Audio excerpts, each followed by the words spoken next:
Hello friends, आज हम Himachal Pradesh public service commission के 2020 में कंडक्ट हुए एग्जाम का डिटेल्ड एनालिसिस करेंगे। As previous year questions most important source रहते हैं, जिससे कि आप अपनी प्रेपरेशन को एक प्रॉपर डायरेक्शन में चैनलाइज कर सकते हैं। इस इनिशिएटिव में हम 2020 और 2021 के पेपरों का डिटेल एनालिसिस करेंगे। इसके साथ साथ मैं आपको रियल टाइम सिचुएशन में पेपर अटेम्प्ट करना और कैसे हम ऑप्शंस को स्मार्टली एलिमिनेट कर सकते हैं ये बताऊंगा। मेनली पेपर 1 मीन्स जो हम 2020 का कर रहे हैं और जो 2021 का करेंगे आने वाले टाइम में, वो 4 पार्ट्स में डिवाइड होंगे, जिसमें कि हम 25 क्वेश्चंस ईच एक टाइम में करेंगे। चलिए स्टार्ट करते हैं। फर्स्ट क्वेश्चन, हमारा first question, who was the author of the book गुलामगिरी। तो जो गुलामगिरी बुक है वो एक बहुत कॉमन बुक है, तो मेनली हमारे दिमाग में आ जाना चाहिए था कि Jyotiba Phule is the answer.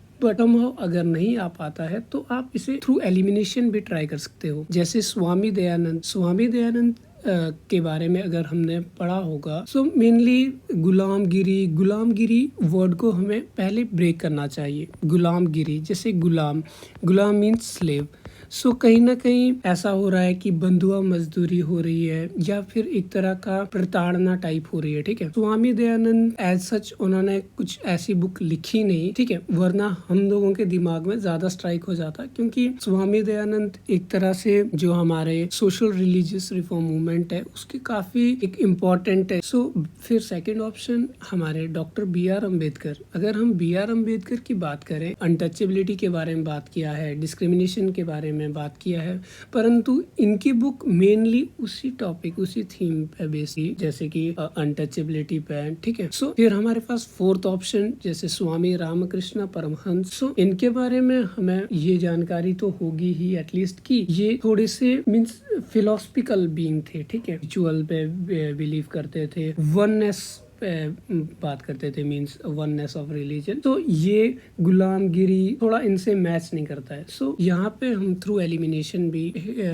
Mahatma Jyotiba Phule को हिट कर सकते थे। वैसे हमें महात्मा ज्योतिबा फुले बहुत ही इम्पोर्टेंट कैरेक्टर है, इनके बारे में जानकारी होनी ही चाहिए। तो लेट्स वन बाय वन हम पढ़ते हैं ऑप्शंस को। स्वामी दयानंद सरस्वती एक इंडियन फिलोसफर, सोशल लीडर और फाउंडर ऑफ आर्य समाज है। उन्होंने रिफॉर्म मूवमेंट शुरू किए थे वैदिक धर्म के। ठीक है, क्योंकि वैदिक धर्म में क्या हो रहा था कि आइडल्ट्री काफी ज्यादा प्रेवलेंट था, रिचुअलिस्टिक वर्शिप काफी ज्यादा प्रेवलेंट था। रिचुअलिस्टिक वर्शिप के चलते क्या था कि जो लोअर स्ट्रेटा के जो पीपल थे वो रिचुअल्स कर ही नहीं पा रहे थे। ठीक है, उसके बाद इनकी एक बहुत ही फेमस बुक है जिसका नाम है सत्यार्थ प्रकाश। ठीक है, जो कि बहुत इंपॉर्टेंट हो जाती है। PSC की टेंडेंसी है कि वो भी like UPSC and other state PCS की तरह ऑप्शंस को मीन्स घुमा फिरा के पूछ लेते हैं। ठीक है, और इवन आने वाले क्वेश्चंस में मैं आपको बताऊंगा भी। और उसके बाद ये फर्स्ट पर्सन थे जिन्होंने स्वराज की मांग की थी। इन्होंने 1876 में कहा था India for Indians. The next B option है doctor B.R. Ambedkar. First of all हमें ये जानकारी होनी चाहिए कि B.R. अम्बेडकर ने as a law and justice minister serve किया था फर्स्ट कैबिनेट जवाहरलाल नेहरू की। जो देन आफ्टर उन्होंने मनुस्मृति को कंडेम किया, जिसमें कि कास्ट डिस्क्रिमिनेशन के बारे में डिस्कस किया था कि किस तरह से कास्ट डिवाइड होने चाहिए। Then next is like Kalaram temple movement को शुरू किया था। वो एक्टिव थे अगेंस्ट अनटचेबिलिटी। इवन आप reservation for SC ST okay कौन से आर्टिकल में आते हैं आप कमेंट में मेंशन कर सकते हो। और वो बहुत, और उन्होंने बहिष्कृत हित करनी सभा भी शुरू की थी। उसके बाद हमारा आता है रामकृष्ण परमहंस। इन्होंने एक स्टेटमेंट दिया था, so many paths to reach one and the same goal. इसका सीधा सीधा मतलब ये था कि कोई राम पूज रहा है तो कोई अल्लाह पूज रहा है, बट कहीं ना कहीं हम वो जो बोलते हैं कि परम परमेश्वर परमात्मा है, आराधना कर रहे हैं। ठीक है, और स्वामी रामकृष्ण परमहंस के डिसिपल थे हमारे स्वामी विवेकानंद। ठीक है, then after second question, Indian university act was pass. तो फैक्चुअल क्वेश्चन था, हमें पता होना चाहिए 1904। और आने वाले एग्जाम के लिए हमें ये पता होना चाहिए कि उस टाइम गवर्नर जनरल कौन था, लॉर्ड कर्जन। और ये रिकमेंडेशन किस पर बेस्ड थी, रेलिक कमीशन पे। ये रेलिक कमीशन कब बनी, 1902 में। उसके बाद क्यों हुआ ये यूनिवर्सिटी एक्ट क्यों आया, मेनली जो इसका मेन रीज़न ये था कि जो नेशनलिस्ट फीलिंग्स थी वो जो हमारे कॉलेजेस थे उसमें जो यंगस्टर थे उनके अंदर डेवलप हो रही थी, ठीक है। उस नेशनलिस्ट फीलिंग को कर्टेल करने के लिए ये यूनिवर्सिटी एक्ट लाया गया, ठीक है। और इसमें एक पॉजिटिव प्रोविजन भी था जिसमें कि 5 लाख रुपए पर ईयर की ग्रांट दी थी बेटर एजुकेशन के लिए 5 साल। उसके बाद हमारा नेक्स्ट क्वेश्चन है कि किस गवर्नर जनरल के टेन्योर में ब्रिटिश ने सिंध को जीता, ठीक है। सो इसमें भी हम 1 बाय 1 ऑप्शंस को डिस्कस करेंगे। ये है हमारा लॉर्ड ऑकलैंड। ऑकलैंड के टाइम में फर्स्ट एंग्लो अफगान वॉर होता है। इन्हें मोस्ट डिजास्ट्रस गवर्नर जनरल कहा जाता है क्योंकि अफगान वॉर के बाद ब्रिटिशर्स को काफी नुकसान हुआ, ठीक है। क्या होता है कि दोस्त मोहम्मद और सिख्स के बीच फाइट होती है जिसमें कि दोस्त मोहम्मद जीत जाते हैं परंतु पेशावर पाने में वो फिर भी नाकाम रहते हैं। इसके लिए दोस्त मोहम्मद ने ऑकलैंड से कांटेक्ट किया जिसका रिजल्ट रहा first Anglo Afghan war, okay. Then उसके बाद लॉर्ड एलन बरो के बारे में काफ़ी कम ही दिया गया है कि उनकी अचीवमेंट्स उतनी खास नहीं थी जितनी कि उनका कॉन्क्वेस्ट ऑफ सिंध रहा, ठीक है, सिंध पे विजय पाना। लॉर्ड एलन तो कॉन्क्वेस्ट ऑफ सिंध थे परंतु हमें एक स्टेप आगे जाके ये देखना चाहिए कि एलन के बाद कौन आते हैं, हार्डिंगे इम्पॉर्टेंट है लाहौर ट्रीटी 1846 के लिए, ठीक है। फिर उसके बाद नेक्स्ट ऑप्शन है लॉर्ड हेस्टिंग हमारे फर्स्ट गवर्नर जनरल थे बंगाल के 1774। रेगुलेटिंग एक्ट ऑफ 1773 आता है जिसमें कि administration of Madras and Bombay under Bengal आ जाता है, ठीक है। और बहुत इंपॉर्टेंट है कि उन्होंने एवोल्यूशन ऑफ ड्यूअल गवर्नमेंट किया जो कि रॉबर्ट क्लाइव द्वारा शुरू की। इसमें क्या था ड्यूअल गवर्नमेंट में कि जो दीवानी राइट्स थे, दीवानी बोले तो रेवेन्यू कलेक्ट करने का, वो ब्रिटिशर्स के पास थे और जो एडमिनिस्ट्रेशन का काम था वो नवाब के पास। और इसमें एक और पॉजिटिव स्टेप ये था कि abolition of judicial power of जमींदार के पास पहले पुलिस पावर भी थी और जुडिशियल पावर भी थी, तो वैरन हेस्टिंग ने ये जुडिशियल पावर को एबॉलिश कर दिया। इसके साथ साथ क्या होता है कि वैरन हेस्टिंग के टाइम में इन्हें इम्पीचमेंट करने की भी कोशिश की गई थी क्योंकि मिस गवर्नेंस ऑफ कोलकाता, वहाँ पे मिस गवर्नेंस या फिर थोड़ा सा जो करप्शन वाले चार्जेस थे उसके लिए इन्हें इम्पीचमेंट करने की कोशिश की गई थी जो कि एक फेलियर रहा था, ठीक है। फिर हमारा अगला आता है Lord Dalhousie doctrine of lapse, बहुत ज़्यादा फेमस, ठीक है। लॉर्ड डलहौजी ने एस्टेब्लिश किया public work department, widow marriage act of 1856, ठीक है। ऑफन इन्हें हम मेकर ऑफ मॉडर्न इंडिया भी कहते हैं, ठीक है, आधुनिक भारत के निर्माता। फिर सेकेंड एंग्लो सिख वॉर इनके रीजन में होता है। Open recruitment method for civil services, open recruitment की कोई भी आके मीन्स सिविल सर्विसेज ज्वाइन कर सकता है, ठीक है। फिर नेक्स्ट आता है गुरखा रेजिमेंट, इनके टाइम में बनती है। वुडेंस डिस्पैच जो कि एक तरह से education system, Indian education system एक रेवोल्यूशनरी था क्योंकि इसमें फर्स्ट टाइम जो वुमेन एजुकेशन की बात है वो इसमें फर्स्ट टाइम की गई थी, ठीक है। इससे पहले भी आए थे परंतु इसमें पहली बार वुमेन एजुकेशन पे एम्फेसिस किया गया था। फिर 1852 पे टेलीग्राफ जो डिपार्टमेंट है वो एस्टेब्लिश हुआ। पोस्टमेंट ऑफिस एक्ट पास हुआ 1854 में। ग्रैंड ट्रंक रोड बना, ठीक है, उसको रिस्टोर किया गया, सॉरी तो पहले ही बना था, ठीक है। आप कमेंट में कर सकते हो कि किसने बनाया था grand trunk road, quite easy question, okay. Then next is Ganga canal भी बनाई गई थी और गंगा कैनल के साथ साथ और भी कैनल्स थी जो कि लॉर्ड डलहौजी ने बनाई, ठीक है। So next question is like shifting cultivation पे आने से पहले मैं आपको एक चीज़ बता दूं कि ज्योग्राफी के जो भी क्वेश्चंस रहते हैं almost 80% questions are NCERT based. So मैं आपसे यही रिक्वेस्ट करूंगा कि इन लास्ट डेज में आप NCERTs को अच्छे से पढ़िए। एटलीस्ट अगर आपको डायरेक्ट क्वेश्चन ना दिखा तो आप एलिमिनेट तो कर पाओगे, ओके। सो हम 1 बाय 1 ऑप्शन से देखते हैं। जो कुमान है और धावी है ठीक है। कोमान एंड धावी, ये शिफ्टिंग कल्टीवेशन प्रैक्टिसेस उड़ीसा में होती है। खील शिफ्टिंग कल्टीवेशन हमारे हिमालयन बेल्ट में होती है। कुरुआ होती है हमारे झारखंड में, ठीक है, जो कि राइट आंसर था। देन कुमारी हमारी होती है वेस्टर्न घाट्स में। ओके, इसके साथ साथ हमारे को बेवार और धैया भी याद रखनी चाहिए, जो कि मध्य प्रदेश में है। पोडू याद रखना चाहिए, पोडू होता है आंध्र प्रदेश में। Okay, shifting cultivation.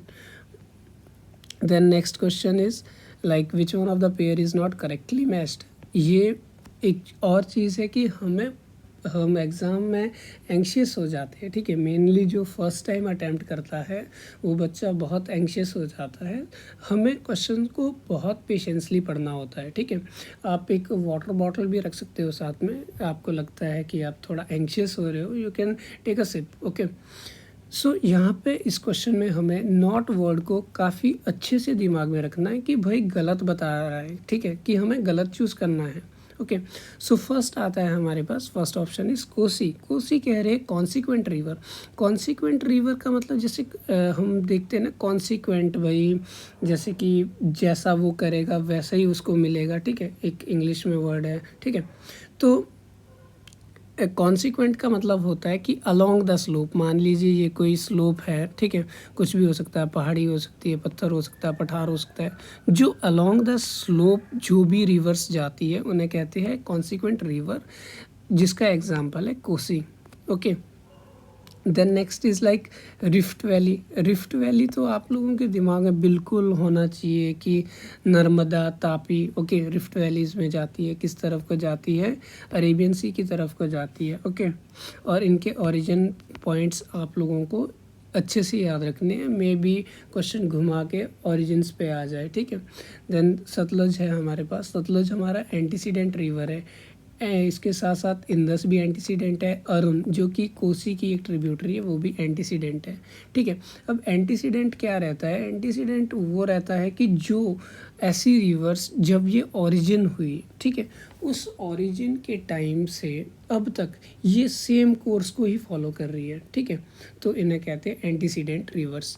उसके बाद आता है घाघर। घाघर तो आपको पहले पता होना चाहिए कि कहाँ है, राजस्थान में है। फिर आपको ये पता होना चाहिए कि पेरिनियल है कि सीजनल है। मीन्स पेरिनियल जिसमें 12 महीने पानी रहता है, सीजनल जिसमें कि बरसात में पानी रहता है, ठीक है। तो घाघर रिवर हमारा जो है ये एक सीजनल रिवर है, ठीक है। फिर हमें पता होना चाहिए एंडोरेइक रिवर। एंडोरेइक रिवर का मतलब रहता है कि जिसका पानी बाहर नहीं जाता है, मीन्स किसी और वाटर बॉडी में नहीं जाएगा, वहीं पे ही रहेगा, ठीक है। तो इसका एग्जाम्पल सिर्फ एक सांभर स्ट्रीम को बोल सकते हैं हम। जो सांभर स्ट्रीम है उसका पानी मीन्स जैसे आता है और वहीं इकट्ठा रहता है और वहीं पे ही सूख जाता है, ठीक है। तो टर्म्स को समझना बहुत ज़्यादा इम्पॉर्टेंट है, ठीक है। जैसे इसी फिफ्थ क्वेश्चन में रिफ्ट वैली बहुत इजीली एलिमिनेट हो जाना चाहिए था। कॉन्सिक्वेंट रिवर भी समहाउ एलिमिनेटेबल था, ठीक है। और सतलज तो हम पढ़ते ही आते हैं, ठीक है। हमारा तो मीन्स HPGK में ही सतलुज है हर जगह। सो हमें NCERTs की टर्मोलॉजी को काफ़ी अच्छे से ध्यान में रखना है। Okay, then next is six question बोल रहा है कि which one of the following glacier is located in Karakoram ranges of Himalayan region. Okay, so हमें काराकोरम रेंजेस के बारे में बोल रहा है कि कौन सा ग्लेशियर काराकोरम रेंजेस में है, ठीक है। सो पहले बात करते हैं हम शफत ग्लेशियर की। जो शफत ग्लेशियर है ये हमारे हिमालयन रेंजेस में है, या फिर हम जांस्कर रेंज में बोल सकते हैं। Then next is Milam. Milam जो है वो कुमाऊं हिमालय में है, ठीक है। और यही मिलाम पे क्वेश्चन 2022 जो कि 2021 था उसमें पूछा गया। मीन्स जो अभी रिसेंट का पेपर हुआ वहाँ पे यहाँ से मिलाम उठा दिया और वहाँ पे पूछा गया कि मिलाम कौन से मीन्स हिमालय में है भाई, ठीक है। The next is Zemu. Zemu हमारे पास तीस्ता रिवर का सोर्स है और ये ईस्टर्न हिमालय में है। फिर आता है बाइफो। बाइफो हमारा काराकोरम रेंज में है, ठीक है। The next question is Kyrgyz refer to. Kyrgyz, इस पे हम एलिमिनेशन का यूज़ कर सकते हैं, ठीक है। खिरगीज़ रेफर्स टू, ठीक है। खिरगीज़ कोई लेक हो नहीं सकती, डेजर्ट हो नहीं सकता। खिरगीज़ डेजर्ट ऐसा कुछ सुना सुना तो नहीं लग रहा, माउंटेन भी नहीं लग रहा है, ठीक है। सो कुछ ये सेंस बना रहा है कि मवेशी चराने वाले लोग किर्गिज़, मतलब कि कोई जैसे कि इससे पिछली साल शायद क्वेश्चन आया था कीवीज़ पे, ठीक है, कि कीवीज़ कहाँ रहते हैं, कहाँ होते हैं, ठीक है, जिसका कि आंसर न्यूजीलैंड था। सो सेम लाइन पे HPSC क्वेश्चन पूछ रहा है, और इसी लाइन पे एक और क्वेश्चन है जो कि हम अपकमिंग वीडियो 2021 में देखेंगे, ठीक है। So previous year question paper analysis बहुत ही इम्पॉर्टेंट हो जाता है। देन नेक्स्ट इज़ अल्प माउंटेन चेन। अल्प माउंटेन चेन ये बहुत ही इजी क्वेश्चन था, ठीक है। इजी क्वेश्चन में हमें बहुत ही ज़्यादा अलर्ट रहने की ज़रूरत होती है, क्योंकि हम गलत करने की टेंडेंसी वहाँ पे ज़्यादा रहती है, ठीक है। अल्प माउंटेन हमने काफ़ी सुना है। अल्प माउंटेन हमारा किस में आता है, यूरोप में आता है, ठीक है। थोड़ा सा धुंधला है but I think still manageable है। हमें कुछ मेजर हमारे माउंटेन्स है उसके बारे में जानकारी होनी चाहिए, जैसे कि रॉकीज़ है, एप्लेंशियन है, एंडीज़ है, अफ्रीका में एटलस आ गया हमारे पास, ठीक है, नीचे ड्रैंकन्सबर्ग आ गया, ठीक है। फिर यूरोप में हमारे पास अल्प्स आ गया, स्कैंडिनेवियन आ गया, यूराल आ गया, ठीक है। फिर एशिया में आए हम तो हमारे पास हिमालय आ गया, काराकोरम है, ठीक है। देन हमारे पास हिंदू कुश आ गया, ओके।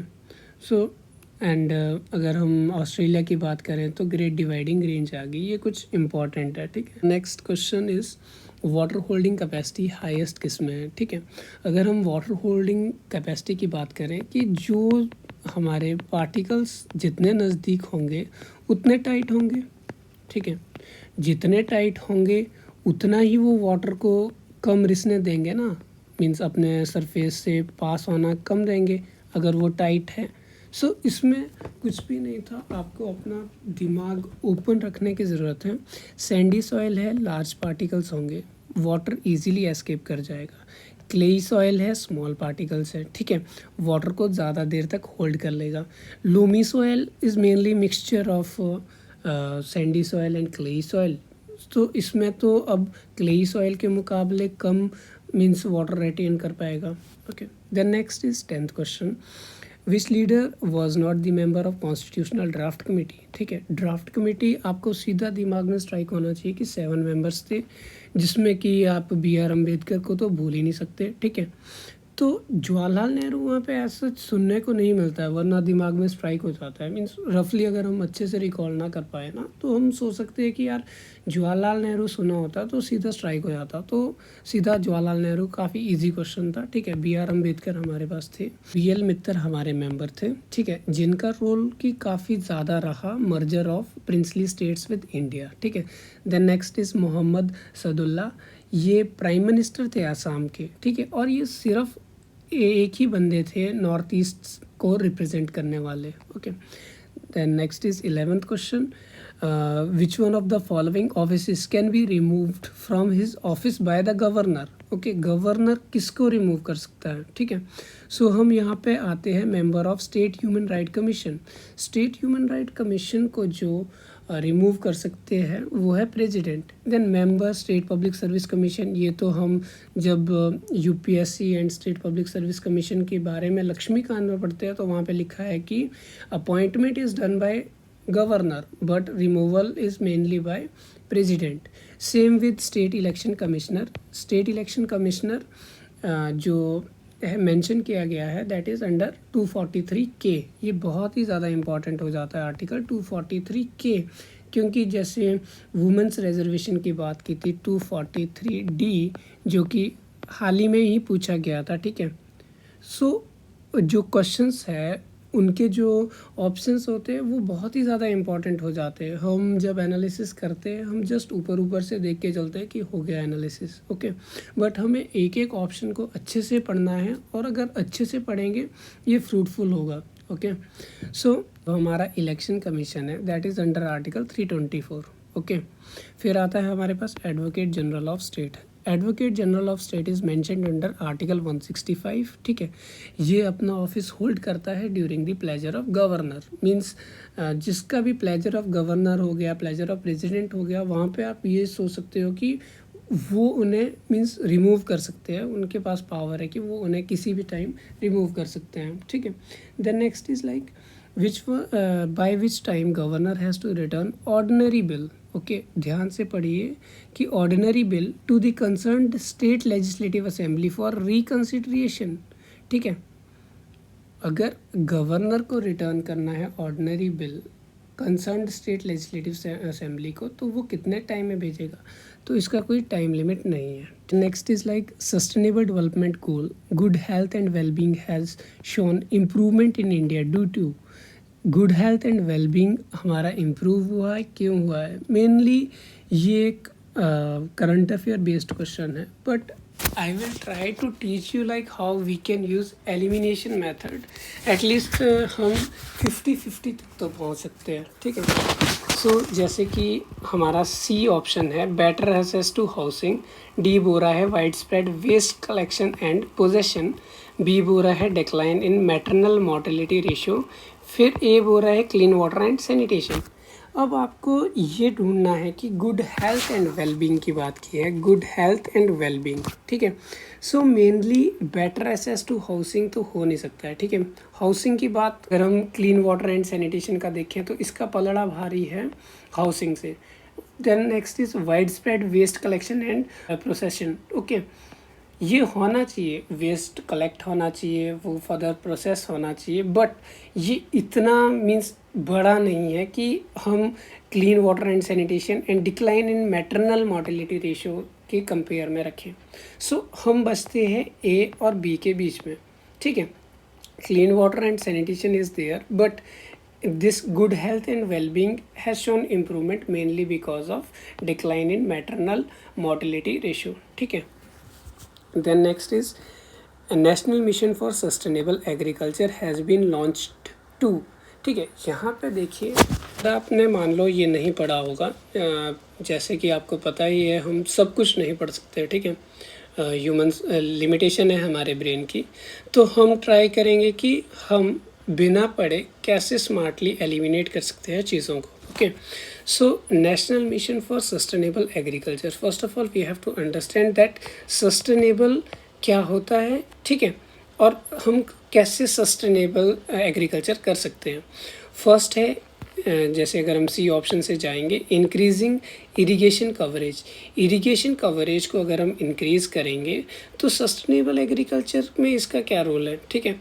उतना मीन्स मेजर रोल तो है नहीं, इसको हम एलिमिनेट कर सकते हैं, ठीक है। Then next is like provide insurance cover to farmer.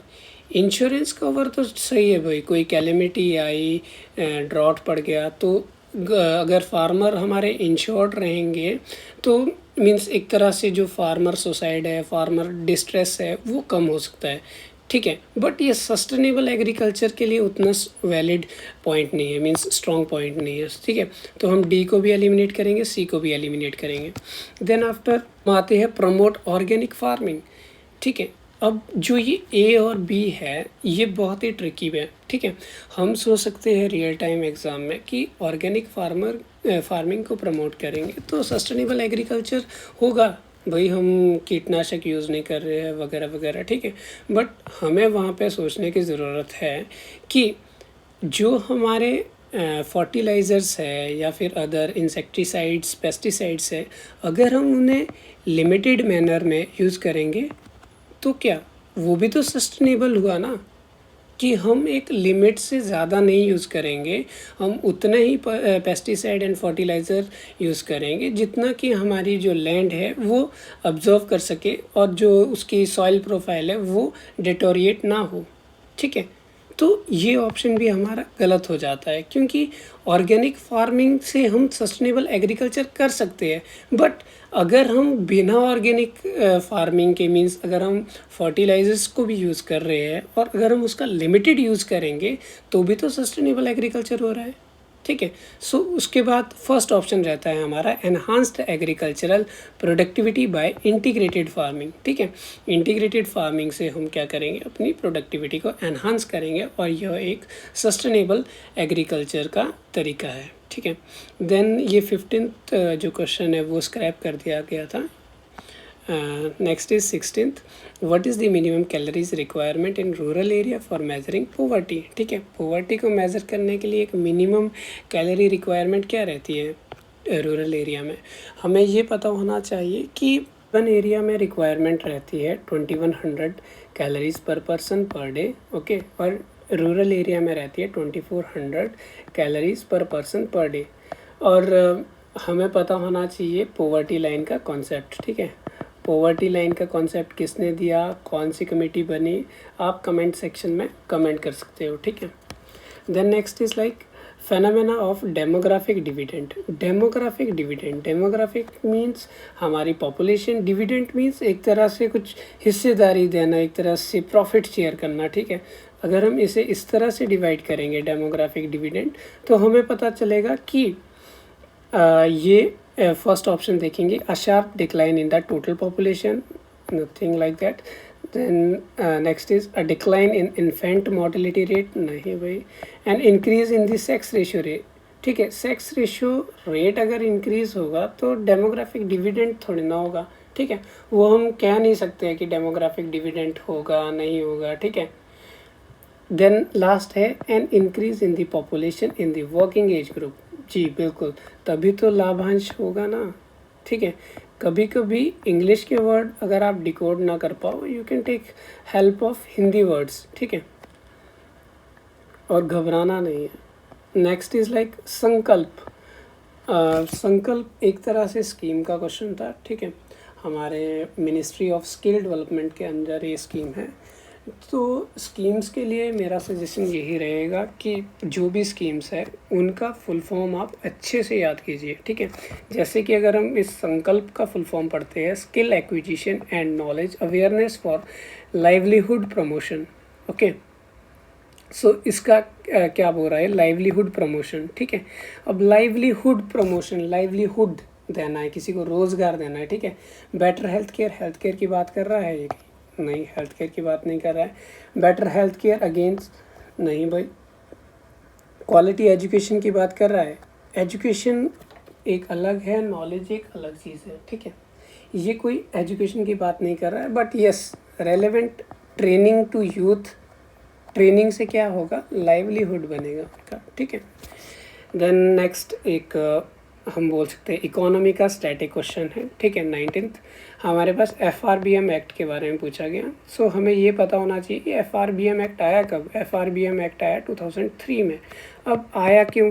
ठीक है, FRBM एक्ट इसलिए आया क्योंकि जो हमारा फिस्कल डेफिसिट है वो काफ़ी ज़्यादा इंक्रीज़ हो रहा था।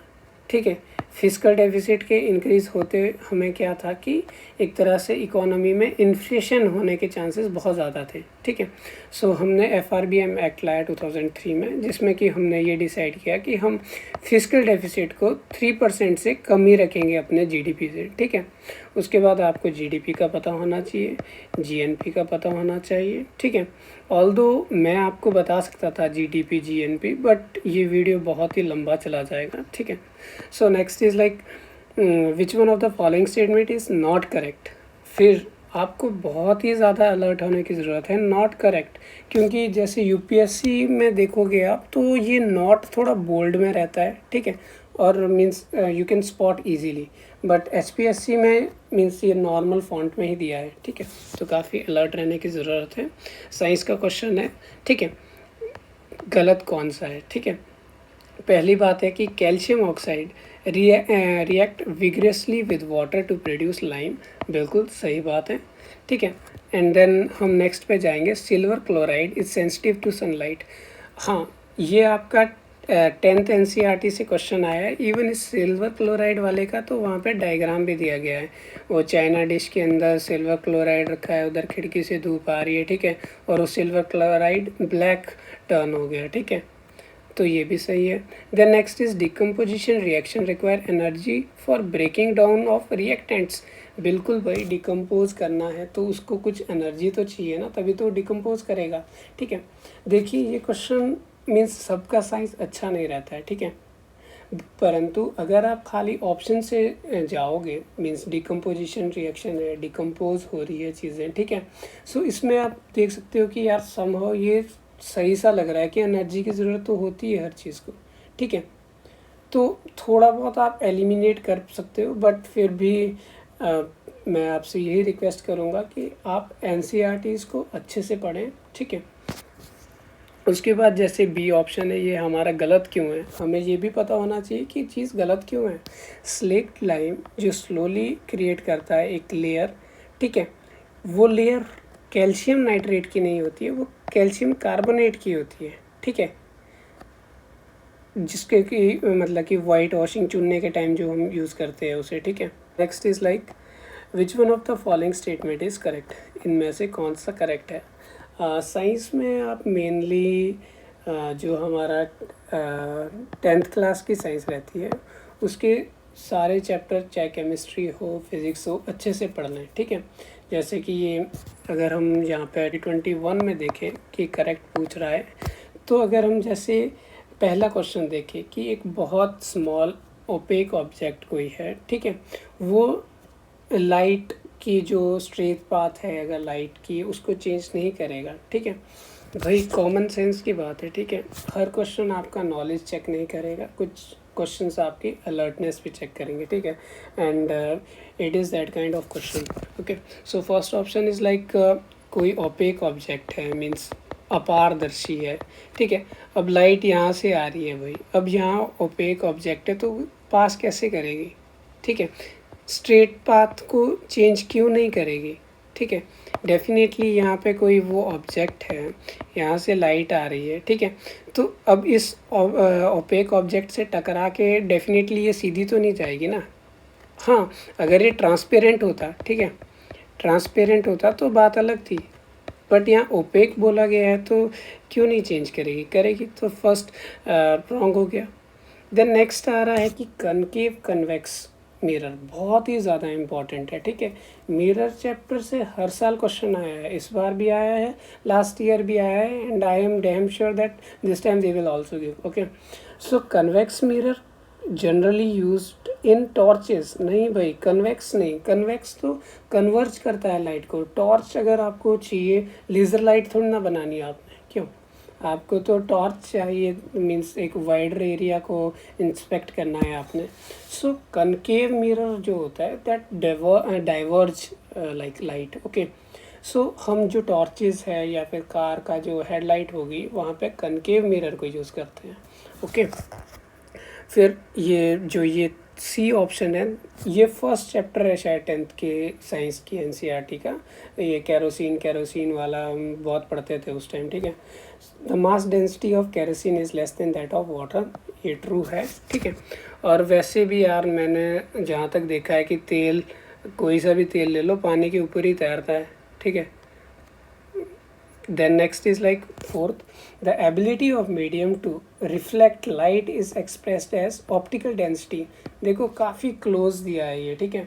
हम इतना मीन्स अगर अच्छे से ना पढ़ा हो तो काफ़ी मुश्किल सा हो जाता है, इसलिए जो इजी चीज़ें हैं जैसे ये mass density of kerosene is less than that of water, कुछ इजी बेसिक चीज़ें हमें अच्छे से पढ़नी चाहिए, ठीक है। जो ये फोर्थ ऑप्शन है इसमें बहुत ही माइन्यूट सा चीज़ दिया था, रिफ्लेक्ट दिया था, रिफ्लेक्ट की जगह रिफ्रैक्ट होना चाहिए। अब आई थिंक लाइक आप लोगों को पता होगा रिफ्लेक्ट एंड रिफ्रैक्ट का डिफरेंस, बट ऐसे ही बता देता हूँ कि रिफ्लेक्शन होता है कि उसी मीडियम में वापस चला जाएगा, ठीक है। रिफ्रैक्शन हो गया कि दूसरे मीडियम में आ गया है वो, ठीक है, सिंपल टर्म में। देन नेक्स्ट इज़ लाइक वही आपको अलर्ट रहने की ज़रूरत है, which of the following is not correct. So first आता है हमारा, फर्स्ट नहीं, हम कहाँ से, डी से चलते हैं, डेंटल प्लेग। प्लेग क्या रहता है कि जो भी हमारा खाना खुना दांत में फंसा रहता है, ठीक है, उसको ही हम एक तरह से प्लेग कहते हैं, ठीक है। The dental plaque is caused by the demineralization of enamel, okay. Then next is like जो हमारा नॉर्मल साइटोलिक प्रेशर होता है वो 120 mm of SG, and diastolic pressure जो रहता है वो 80 mm होता है। मींस सिंपल सी बात है यार, वो जो BP नापते हैं वो 120 80 ऐसा ही कुछ रहता है, ठीक है।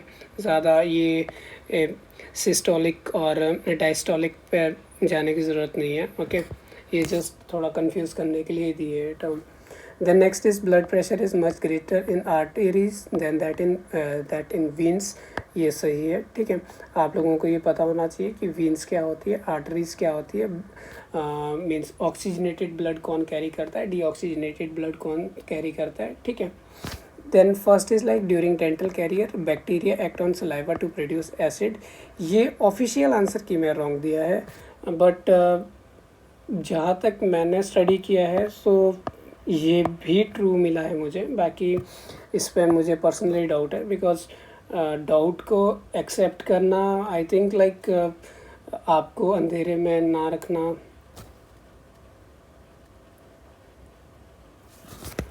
This during dental caries bacteria act on saliva to produce acid, ये ऑफिशियल आंसर की मैं आंसर दिया है, परंतु जितना भी मैंने स्टडी किया, इससे थोड़ा सा सर्च भी किया, तो वहाँ पे मुझे हर जगह यही देखने को मिला कि वो एसिड प्रोड्यूस करते हैं, पर ऑफिशियल आंसर की मैं ए आंसर दिया है।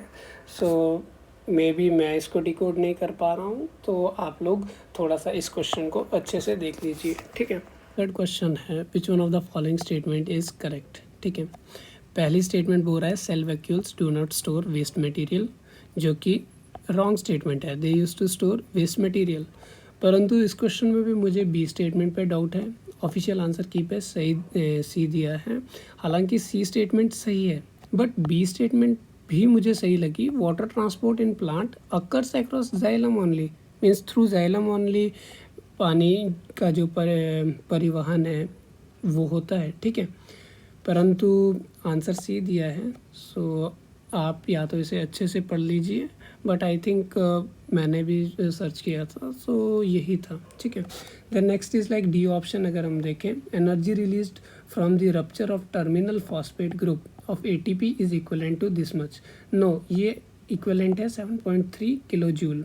अब ये फैक्ट कहाँ से आया? ये फैक्ट आया NCERT से, ठीक है। अब आपको इतना फैक्ट याद करने की ज़रूरत है नहीं, आप बेसिक NCERT बेसिक साइंस पढ़िए, कुछ चीज़ें ऐसी भी होगी आपको नहीं मिलेगी एंड आपके दिमाग में स्ट्राइक हो जाएगी, ठीक है। Then 24th question is like, ये करंट अफेयर बेस्ड क्वेश्चन था। What was the name of the chariot of lord Jagannath during recent Rath Yatra? Okay, सो काफ़ी अच्छा क्वेश्चन पूछा है कि चैरियट का नाम क्या है, ठीक है। तो इसका आंसर था Nandighosha. Then last question of today's video is like, E Medha portal is related to what? मैंने आपको पहले भी बताया है संकल्प में कि जो स्कीम्स है उसकी जो डेफिनेशंस है वो आपको अच्छे से आनी चाहिए, ठीक है। जैसे कि ई मेधा पोर्टल है, इसका फुल फॉर्म है E Medha, electronic medical heritage accession portal, okay. So here it is written heritage accession portal, ठीक है। Then online public access catalog for more than 12,000 Indian medical heritage books through NIC's ई-ग्रंथालय platform. ये NIC's का ई-ग्रंथालय जो platform है ये भी important है, ठीक है। Then first option is related to Ayurveda terminologies to record clinical study, may be, ठीक है, हम रख सकते हैं। Deals in research and development in Ayurveda, no. Then fourth is provide digitalized information on rare manuscript, नहीं भाई, ठीक है। Then online public access catalogue for Indian medical heritage books, जो कि इसका राइट आंसर है, ठीक है। So thank you for watching. In upcoming videos हम जो बाकी के 75 क्वेश्चंस रहते हैं उनको कवर करेंगे, उसके साथ साथ हम 2022 के पेपर का भी फुल एनालिसिस करेंगे। Thank you, stay tuned.